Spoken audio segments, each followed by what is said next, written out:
Magluto po tayo ng chili in oil. Ang bango.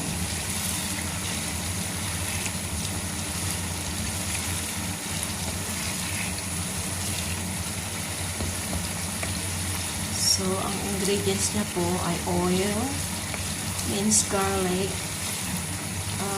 pepper powder, salt, soy sauce, oyster sauce, and vinegar.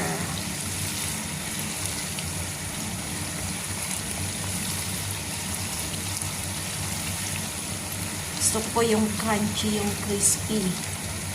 Kaya niluluto ko po siya hanggang mag-golden brown or mag-dark brown. Para magiging crispy siya at mas masarap. Mamaya luto ko rin yung lutuin ko yung hindi masyadong sunog.